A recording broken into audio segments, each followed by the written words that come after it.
listener production. Hello, happy Friday and welcome to The Briefing. I'm Sacha Barbour Gatt.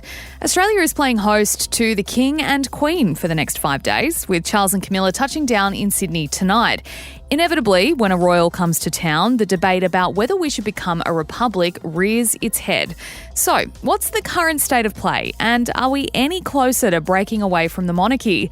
In today's deep dive, we're speaking with both sides of the debate for Australia becoming a republic to get their take.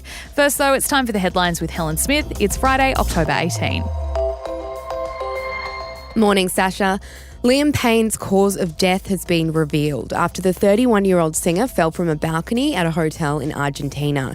The former One Direction band member suffered multiple traumatic injuries that caused both external and internal bleeding, according to an autopsy.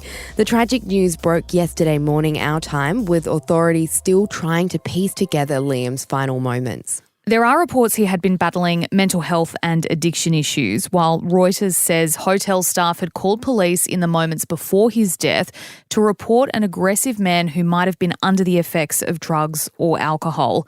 Meantime, his family has paid tribute to the star in a statement describing him as a kind, funny and brave soul. We haven't heard yet from Liam's One Direction bandmates, so Harry Styles, Louis Tomlinson, Zayn Malik and Niall Horan. We also haven't heard from Cheryl Tweedy, who is the mother of Liam's son, Bear.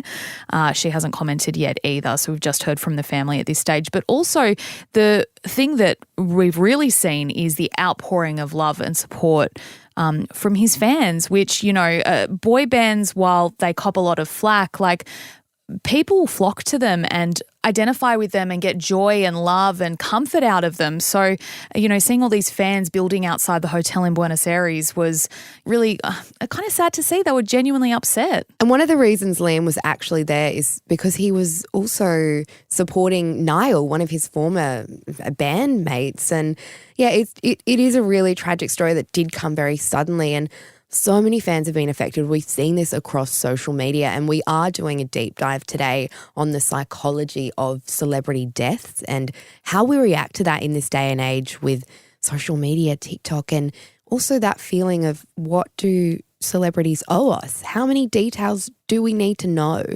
I don't think this is going to be the last we'll hear about this. I'm sure more details will unfold over the weekend. The Israel Defense Forces has confirmed Yahya Sinwar, the Hamas leader and one of the architects behind the group's attack on October 7, has been killed. Sinwar was one of the most senior figures of Hamas and took over as leader after the assassination of former head Ismail Haniyeh in July. Israel's foreign ministry has described his death as a significant military and moral achievement, with the targeted operation also killing Mohammed Deif, the leader of Hamas's military wing. Hamas is yet to comment, and it all comes, of course, as the conflict in the Middle East escalates. Many countries have started warning Israel against any strikes on Iranian nuclear facilities. Now, we did do a deep dive this week looking at the current state of play in the Middle East and what's happening. If you want to catch up on that, we put that out on Tuesday morning. 13 current and former Giants players have been suspended and fined by the AFL over their behaviour at end-of-season celebrations, which has been labelled completely unacceptable. It's been revealed that players dressed up for the theme, controversial couples, and performed skits to go with them. Josh Fahey has been suspended for 4 matches after dressing up as former NRL player, reportedly Jared Hayne, and performing inappropriate acts on a sex doll. Jake Riccardi, Joe Fonte, Toby McMullen, Harvey Thomas, and the delisted Cooper Hamilton copped 2-week bans, some of them dressing up as the Twin Towers and characters from Django Unchained, a movie about slavery. A number of leaders in the team, including Captain Toby Green, have been fined $5,000, and that was for failing to step in to stop the acts from continuing. The entire playing group will now have education sessions on violence against women and racial and religious vilification, which I think in this case, Helen, is probably desperately needed. I mean, deciding to dress up as controversial couples in this day and age is, it beggars belief. I don't understand. Now, it's interesting. The AFL was alerted after an anonymous complaint was made, and the AFL's thanked that person. They don't know who it was, saying, thank you for not walking past this behaviour. And I think that's the message here is if you see something, say something and call it out for what it is, which is absolutely reprehensible and gross. The AFL's statement said the behaviour and disrespect the players have demonstrated at this event do not uphold any of the values of the AFL or the Giants, and the behaviour is not acceptable in any setting at any time. They went on to say there is nothing funny or clever about these actions, and we are not, as a code and competition, prepared to accept these behaviours. Yeah, I'm really glad the AFL is taking such strong and a public stance on this, because it's important to do that, as you say, call it out when it happens, because this behaviour is really disappointing, and especially with a team like the Giants, they are a great team. They're a great bunch of guys. So when people do stuff like this, it's just really disappointing, and this is not the role model behaviour that we want for the next generation of AFL players.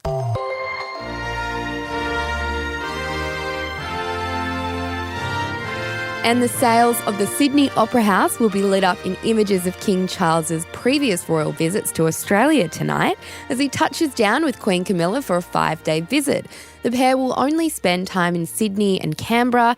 And look, some Aussies will be excited by their arrival, others less so. And that's partly because of our feelings about whether Australia should be under royal rule or not. Yeah, good call. I think that the debate always comes up whenever there's a royal visit or a major thing happens with the royals. So we thought for today's deep dive, let's look at the debate as it stands right now as we prepare to welcome them. That's up next.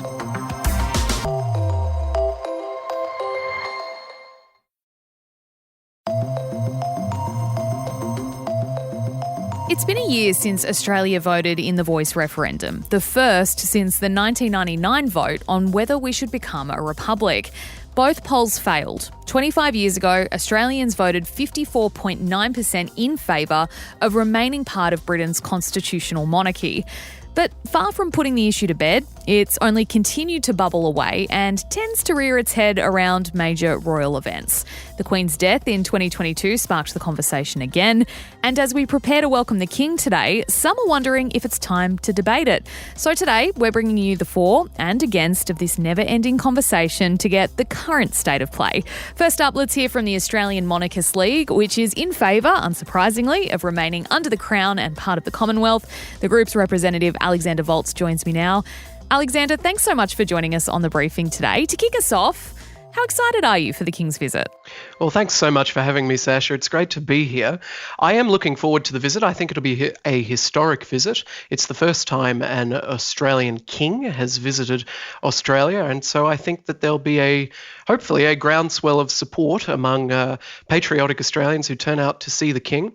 The Australian Monarchist League has been very involved in the on-the-ground activities, where I think our numbers are looking like we're going to distribute about 12,000 Australian flags during the tour, both in Sydney and in Canberra collectively. So I'm sure that whatever happens, nothing will detract from the fact that our Crown is visiting Australia, and all things considered, that's something to be very grateful for. Look, I want to get into kind of the for and against side of things. So the first question around Australia's future as to whether we stay or go, I suppose, is why do you think we should remain as a constitutional monarchy? Well, there's two very simple reasons, as far as I can tell, for why we should. The first is that definitively constitutional monarchy is the best system of government yet devised by humanity. The second simple reason is the Republican movement and Republicans generally have not prosecuted a convincing argument for why we should change our system. And more to the point, they've not told us what their system, the way that they would do things, would be better than what we already have. And this might sound like an oversimplification, but it's not. It's just a logical conclusion. Now, if you listen to the general rhetoric of the Republicans, they're very keen to make emotional appeals. They're very keen to provide sweeping statements and things like that, but they're very light on detail, And if you look back at the recent referendum that we've just had, I think the Australian people like their detail, and I don't think they like being treated as easily led or easily deceived by vague appeals and weaponizations of compassion. And I think that a lot of people don't quite understand that monarchists are not arguing anything in this debate. We are merely reactionary to the calls for change. We don't have to defend monarchy. History defends monarchy. I wait eagerly to engage with the Republicans at a sort of an erudite level, and I'm a big fan of just talking about this and having the conversation. So again, thank you for having me on the show, because we need to do more of this. Yeah, well, I think that it's inevitable that when a royal comes to town, we start talking about their place in Australia's government. Look, I'm interested to know your perspective on, Australia's constitutional monarchy has its roots in our colonial past, and that is triggering for a lot of people, or it brings up trauma or emotion. As you said, I think it's hard to keep emotion out of the debate. In some senses, I agree with you that, at the end of the day, we're talking about a government and how we're led and how our country works, essentially. But the roots in colonialism is painful for a lot of people. Do you not see the value in kind of pulling away from that and forging our own path forward? I think generally speaking, the history of every nation state on the planet is one of conquest and reconquest at the expense of one community and to the advantage of another. I don't think we can escape that. And it seems to me a sort of disingenuous argument to put forward, because at the end of the day, the Constitution is not a history book. It's a technical legal document that sets out the governing framework of our nation. That's all it should be. And I'd like to hear the Republicans tell us how becoming a republic would provide Australians with an economic advantage, for instance. And all the data I've looked at suggests that a republic doesn't advantage the economy. And all the data I've looked at suggests that a republic doesn't advantage the geopolitical relations or even culture, in a sense. And this is the last thing I would say. Any attempt to paint this change as a simple change is very disingenuous. This is complicated. There's a reason Republicans amongst themselves can't agree on what to do, and they can't. And they haven't been able to agree not since 1999, not since Federation, but during colonisation, when we were actually talking about this. And I think the question to ask ourselves is, who exactly is advocating for Australia to become a republic? Is it your local grocer who you've bought vegetables from for the last 30 years? Or is it your barber? Or is it your, anyone within your local community, your police officer, your fiery? Or is it the political class? Or is it the academic class sheltered within the universities?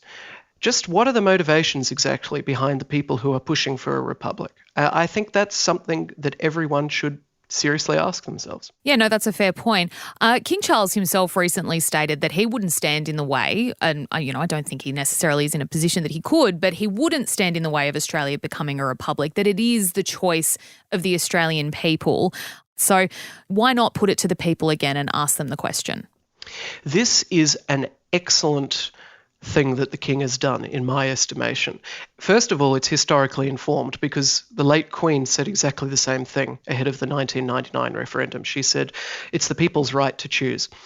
Second of all, would you prefer our sovereign to have said no? No, the people can't choose. I'm invoking my autocracy and cracking down. No, that's ridiculous. So what he has said is the epitome of democracy. And that is something to celebrate. We hear more and more about things coming out of America and other parts of the world, Russia perhaps, electoral interference. There's one thing you can be certain of. You're not going to get that from the King.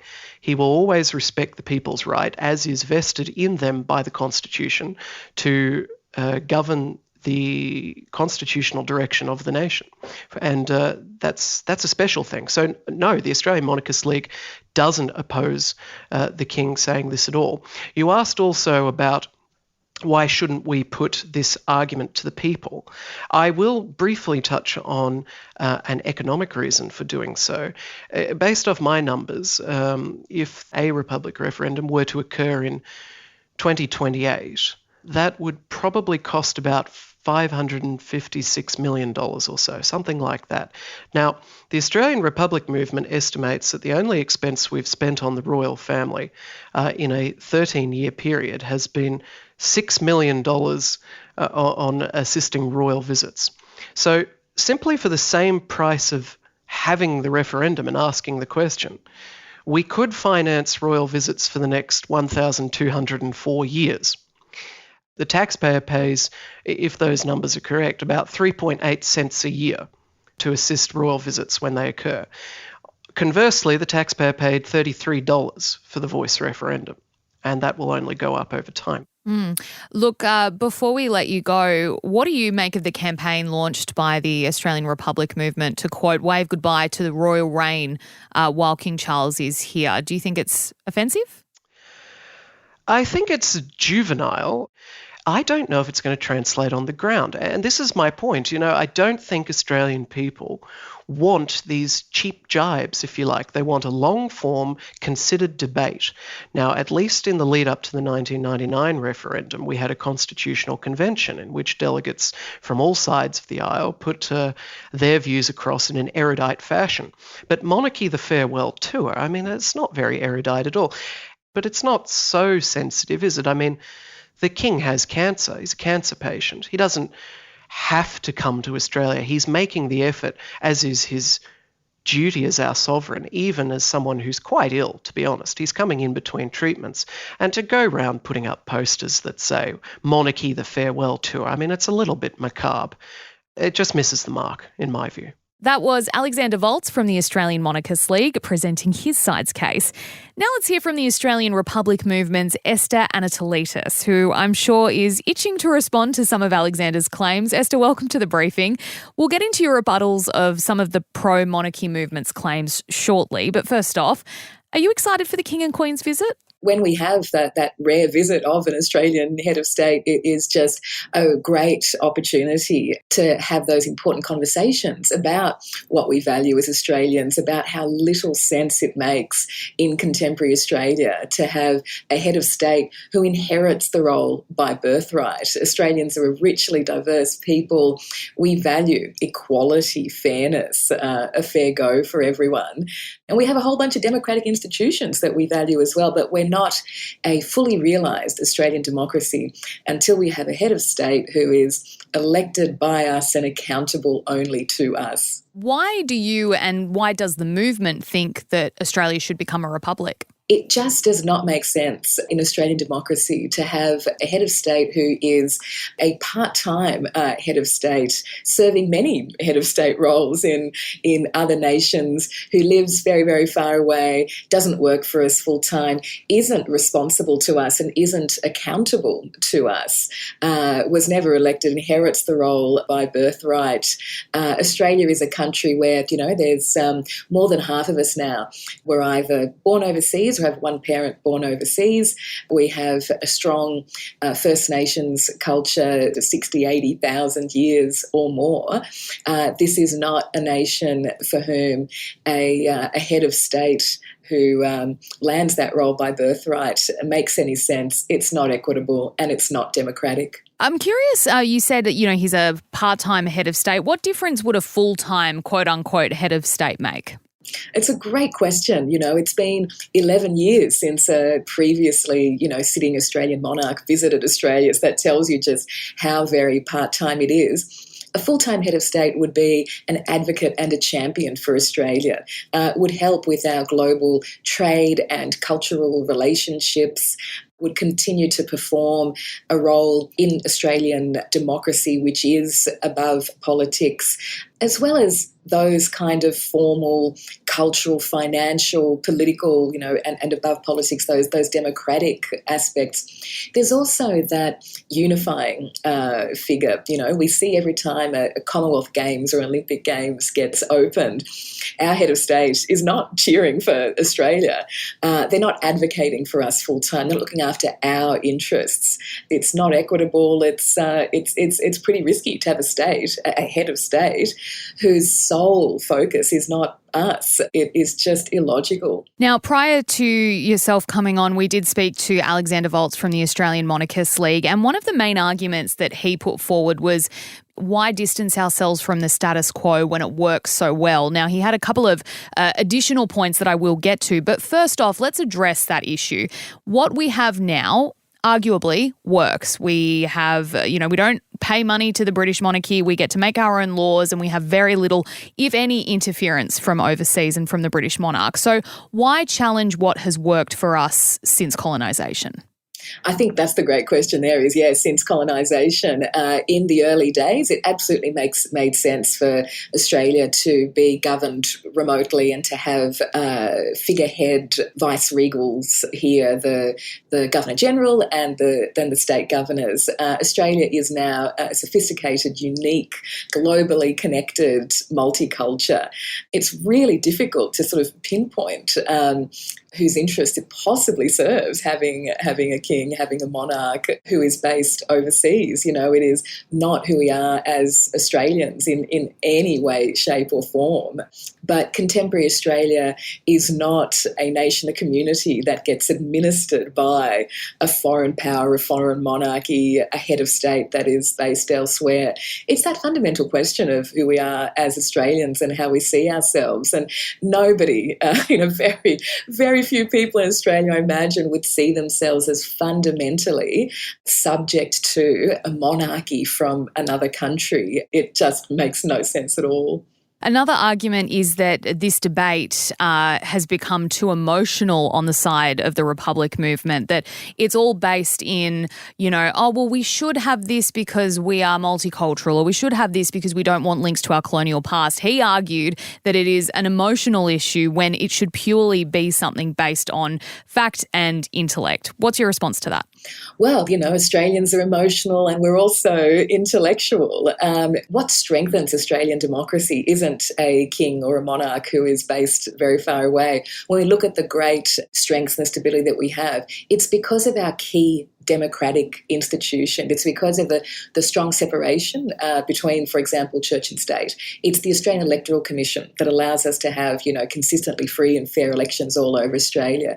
It's compulsory voting. Unlike the UK, parties have to develop policies for all Australians because voting is compulsory. Paying tax is also compulsory. We can't opt out of the tax system. We can't opt out of democracy. It belongs to everyone. That is a great innovation. One of the great Australian innovations, just like secret voting and, of course, voting that is for everyone. Look, the next issue is around cost. Now, the argument for can say everything it wants to, but at the end of the day, it would cost hundreds of millions of dollars to first off hold a referendum to decide to split from the British monarchy and become an independent state. But then we'd have to change our flag, and that also takes a public poll. We'd have to change, letterheads, and we'd have to elect an Australian head of state. I'm thinking that'd push into the potentially billions category in terms of the cost of having to get this change done. Given we're in a cost of living crisis and it's top of people's minds right now, can we justify that cost just so that we can say we have an Australian head of state? I think the cost is often one of those distraction arguments. We have a clear majority of Australians who are ready for Australia to become a republic. To go in with bipartisan approach to a referendum means that, we can also imagine a situation where a referendum, it might be a standalone ballot or it might be carried out in conjunction with a federal election. As for those broader questions about the flag and so on, that's either peripheral or it's just not an issue. We might not change the flag. There are countries around the world with a range of different flags. We are already in the minority of Commonwealth nations who are not yet republics. The majority of the Commonwealth nations are republics. And of course, we would continue to maintain our place there, our strong cultural and economic and trade relationships with the United Kingdom, with other Commonwealth nations, whether they're already republics or not. None of that changes, none of that costs anymore.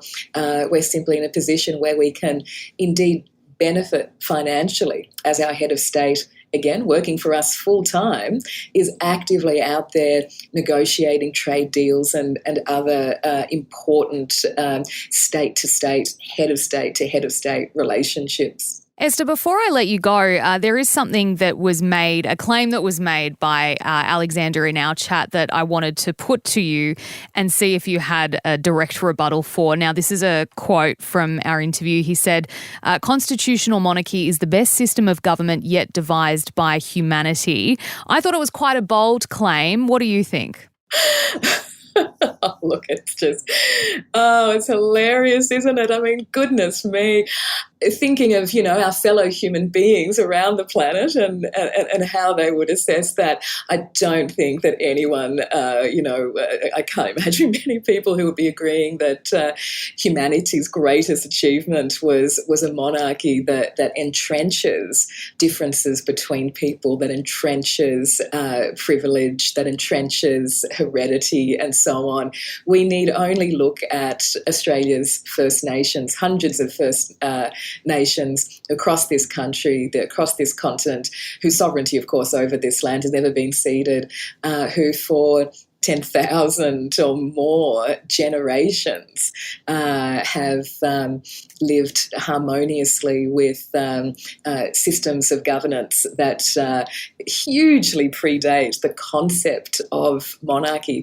Australia's future head of state under an Australian republic will be someone who we can all be proud of as Australians, elected by us, democratically selected, working for us full time, and being that great unifying focus for the nation. That is absolutely our future. That was Esther Anatolides from the Australian Republic movement there. Earlier, we heard from Alexander Volz from the Australian Monarchist League. And we would love to hear from you. Who won the debate in your eyes? We'll have a social post going up on our Instagram page at The Briefing Podcast. Why don't you jump in the comments and let us know who you thought took out this debate. And if you liked this ep, why not share it with someone you think might enjoy it too? Maybe someone you want to convince of your side either way. I'm Sacha Barbour Gatt. We'll see you next time.